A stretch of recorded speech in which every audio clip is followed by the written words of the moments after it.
Mary treasured all these things and pondered them in her heart. This line of scripture comes immediately after the visit of the shepherds on the night Jesus was born.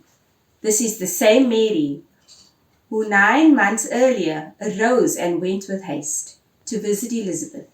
In our early reflection, we said that Mary's immediate reaction is so typical of young people who often act on impulse.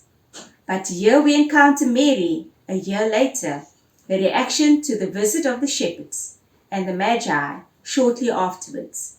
In one of reflection and pensiveness. Hardly typical of youth at all, it is more the response of an older, mature person, reflecting about the many roads along which life has taken her. The verbs of pondering and treasuring are reminiscent of older persons looking through old photographs in a cherished album and remembering the now distant sounds of their children's playful laughter, the exuberance of youthful travels and experiences. It is the mother looking at baby pictures of her now adult children, or lovingly caressing the wedding band of a spouse who has long since passed. They are the more passive verbs of remembrance, nostalgia, and longing. And yet, the 16-year-old Mary experiences both the prompt response to God's call and the measured inner stillness of meditating on God's message through the events of her life. In her youth, Mary hurried to share the presence of the unborn Jesus with her cousin Elizabeth. Decades later, Mary shared the treasures and ponderings of her heart with the apostles and all those who never knew Jesus in person.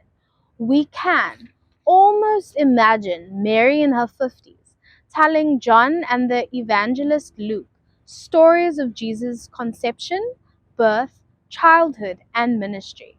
Still today, Mary's intimate memories of her son allows us to experience Jesus vividly in our own lives.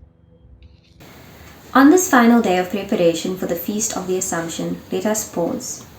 Today we reflect on our journey of faith. When did we first experience God at work in our lives? What events stand out as moments of spirit-filled grace? How has our faith matured with time? Where did we fall along the way? What brought us back?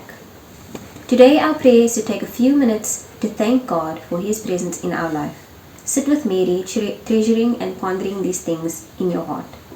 Now we wait for the great feast of the Assumption.